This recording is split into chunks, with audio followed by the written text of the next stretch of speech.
Welcome back to YouTube channel queries. आज का video जो है वो बहुत इंपॉर्टेंट है बिकॉज आज की वीडियो में आपके सारे डाउट सॉल्व करने वाली हूँ रिगार्डिंग द प्रोसेस की एडमिशन प्रोसेस कैसे होगा, कट ऑफ क्या होगी, कैसे एडमिशन ले सकते हैं। अभी हमारा पेपर हो गया है तो हम क्या करें। सो डोंट वरी, आपके सारे डाउट सॉल्व हो जाएंगे। बस आपको एंड तक देखना है, लाइक करना है, शेयर करना है, सब्सक्राइब कर देना है। तो सबसे फर्स्ट ऑफ ऑल ये एडमिशन फॉर्म कब निकलेगा यूनिवर्सिटी का।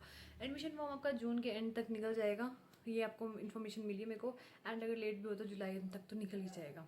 सबसे पहली बात, अब आपने पेपर दे दिया तो उसके बाद आपका नेक्स्ट स्टेप क्या होना चाहिए। नेक्स्ट स्टेप आपका ये होना चाहिए कि आपको एडमिशन के लिए अपना फॉर्म भरना है। तो काउंसलिंग जो होती है वो बेसिकली दो टाइप की होती है, एक आईसीआर काउंसलिंग होती है, एक स्टेट काउंसलिंग होती है। आईसीआर काउंसलिंग जो होती है वो ऑल ओवर इंडिया काउंसलिंग होती है। उसमें आपको स्टार्टिंग से ही 2-3 राउंड जो होंगे काउंसलिंग के, उसमें आपको प्रेफरेंसेस सिलेक्ट करनी पड़ती है और उससे आपको मिलती है। बट जो आईसीआर काउंसलिंग से मिलती है ना वो बहुत ज़्यादा कट ऑफ जाती है। जैसे अगर आपको आईसीआर काउंसलिंग से सीएसके चाहिए होगा तो उसमें स्कॉलरशिप भी मिलती है आईसीआर काउंसलिंग में। और आईसीआर काउंसलिंग से आपको सीएसके चाहिए होगा तो उसमें आपको 95 से ज़्यादा होनी चाहिए परसेंटाइल, ठीक है। और दूसरी बात रहती है हमारी स्टेट काउंसलिंग। जो स्टेट काउंसलिंग होती है ना उसमें ऐसा होता है कि हिमाचली बच्चे ले सकते हैं या पेड सीट्स होती है कुछ, ठीक है। अगर आप अदर स्टेट के और आपको आईसीआर काउंसलिंग नहीं मिल रही तो आपके पास दूसरा ऑप्शन बस यही बचता है कि आप पेड सीट लो। तो उसमें भी हमारे पास यूनिवर्सिटी का फॉर्म होता है, उसको फिल करना पड़ता है। यूनिवर्सिटी का फॉर्म फिल करना इज़ मोस्ट इंपॉर्टेंट। अगर हम आप हिमाचली डोमिसाइल हो और आप यूनिवर्सिटी का फॉर्म फिल नहीं करते हो तो आपको सीट नहीं मिलेगी। अगर आपके मार्क्स भी बहुत ज़्यादा है फिर भी आपको सीट नहीं मिलेगी। तो इसलिए आपको मेक श्योर आप यूनिवर्सिटी का फॉर्म फिल करो। अभी यूनिवर्सिटी का फॉर्म आया नहीं है, जैसे आएगा I will let you know. So subscribe कर दो। तो आपको बस उसको फिल करना है। उसमें भी आपके पास दो चीज़ें होती है, यूनिवर्सिटी का जो फॉर्म होगा, ठीक है, उसमें आप नॉर्मल फिल कर दोगे। उसके साथ अगर आपको ऐसे लगता है कि आपको जनरल सीट ना मिले, ठीक है, जनरल सीट कुछ 30-40 होती है, बाकी कुछ रिजर्व सीट होती है, SC ST OBC, जो भी आपका क्राइटेरिया होता है आपको पहले ही सिलेक्ट करना पड़ता है। लास्ट में आपके पास ऑप्शन नहीं होता है। स्पोर्ट्स वगैरह कुछ भी आपका क्राइटेरिया होता है पहले ही सिलेक्ट करो, ठीक है। उसमें अपना वो वेरिफिकेशन वाला डालो सर्टिफिकेट। उसके अलावा चलो ये हो गया, एक फॉर्म फिल कर दिया। उसके अलावा आपको ना उसमें अगर आपको ऐसा है कि आपको यू आर नॉट श्योर कि आपको मिलेगी सीट आगे कि नहीं मिलेगी जनरल सीट, तो आप पेड सीट का भी टिक कर दो। उसी फॉर्म में एक ऑप्शन होता है पेड सीट का सिलेक्ट करने का। तो आपने वो है पेड सीट, वो अभी से सिलेक्ट करनी है। आपके पास अदर ऑप्शन नहीं रहेगा। अगर आपको अभी आपने सिलेक्ट नहीं किया और लेटर ऑन आप बोलोगे कि हमें पेड सीट चाहिए तो आपको पेड सीट नहीं मिलेगी। वो उन्हीं बच्चों को मिलती है जो पहले से सिलेक्ट करते हैं। तो मैक्सिमम बच्चों को ये पता नहीं होता, मैक्सिमम बच्चे रह जाते हैं, उनके बहुत ज़्यादा मार्क्स भी होते हैं पेड सीट के क्राइटेरिया में, फिर भी उनको नहीं मिल पाते। क्यों? क्योंकि उन्होंने सिलेक्ट नहीं किया। इसलिए आपको मेक श्योर करना, जब आपने फॉर्म भरना है तो आपने जनरल सीट तो लेनी है। अगर आपको पेड सीट लेनी है उसमें चार्जेस एक्स्ट्रा होते हैं 1000-1500, तो आपने भरने एक्स्ट्रा पैसे लगेंगे, तो उसमें आपने सिलेक्ट कर लेना है, तो जाके आपको पेड सीट मिलेगी।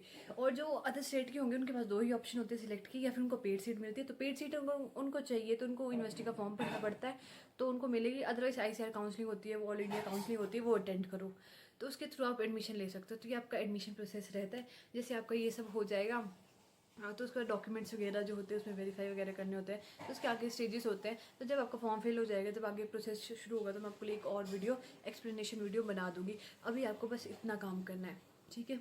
तो आई होप आपको क्लियर हो गया होगा कि क्या करना है। आपको अभी ये करना है कि जून एंड तक निकल जाएगा हमारा एडमिशन फॉर्म, उसको अप्लाई, उसमें वहाँ पे जाओ, यूनिवर्सिटी की साइट में जाओ, उसमें क्लिक करो, उसमें सारी अपनी डिटेल्स डालो, उसमें पेड सीट भी सिलेक्ट कर लो अगर आपको लग रहा है, और नहीं लग रहा है तो मत करो। बट अगर अब भी अपने सिलेक्ट नहीं करो, लास्ट में आपको ऑप्शन नहीं मिलेगी सिलेक्ट करने की, ठीक है। अब ये आपका एडमिशन प्रोसेस इस प्रकार से रहता है। एंड अब हम सेकेंड चीज़ के बारे में बात करेंगे, कट ऑफ, ठीक है। अब आपने चाहे 3 सब्जेक्ट दिए होंगे, 4 सब्जेक्ट दिए होंगे, 5 सब्जेक्ट दिए होंगे, हमारी यूनिवर्सिटी का क्राइटेरिया होता है कि हम सिर्फ 3 सब्जेक्ट्स देखते हैं, वही 3 सब्जेक्ट्स काउंट होते हैं जो आपके 12th में होंगे।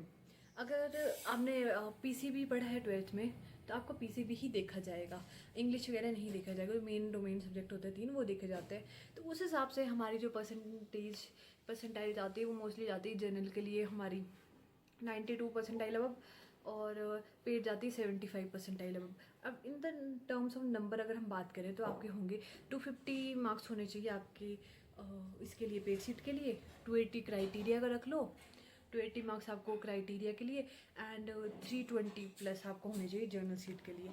ये 3 सब्जेक्ट की बात है, ये कट ऑफ की, लास्ट ईयर की कट ऑफ मैं आपको एक्सप्लेन कर रही हूँ। जब आप मेन जो 3 सब्जेक्ट होते हैं, डोमिसाइल जो होते हैं आपके सब्जेक्ट्स, वो देखे जाते हैं। तो उन 3 सब्जेक्ट की जो कट ऑफ थे वो पिछले साल ये थी, तो अप्रॉक्सीमेटली इस साल भी कुछ ऐसी इसी टाइप में देखी जाएगी। थोड़ा बहुत 10-15 नंबर का अप डाउन देखने को मिलता है, डिपेंडिंग अपॉन द पेपर कि आपका पेपर कैसा था। तो और नीट वाले जो है बच्चे कितने शिफ्ट होते हैं एग्रीकल्चर में, उस पर भी। सो बेसिकली ये 320 जर्नल, ठीक है, 250 SFS, 280 समथिंग फॉर क्राइटेरिया। तो इस हिसाब से राउंड फिगर होता है। बाकी फिक्स फिगर तो आपको बता नहीं सकता कोई, बट ये आपको आइडिया मिल जाएगा। तो और कोई डाउट अगर आपके होंगे तो मेरे को कमेंट सेक्शन में मेंशन कर दो। I will try my best to solve your doubts. And मेरे को सब्सक्राइब कर लो ताकि मैं आपको और जैसे नोटिफिकेशन है वो पोस्ट करती रहूँ।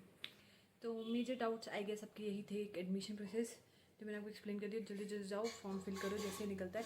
मैं इसको ना पोस्ट कर दूँगी कम्युनिटी में, ठीक है, या फिर मैं एक वीडियो बना दूँगी एडमिशन प्रोसेस का। मैं खुद एक फॉर्म फिल करते करते दिखा दूँगी आप लोगों को अगर आइडिया नहीं हो तो। एक वो एंड कट ऑफ आपकी जो रही है ये रही है, तभी मेजर आपको स्टेप यही लेने हैं। बाकी इसके बाद कोई और इशू आ जाए तो I am always there for you, don't worry, love you all, bye bye, all the best.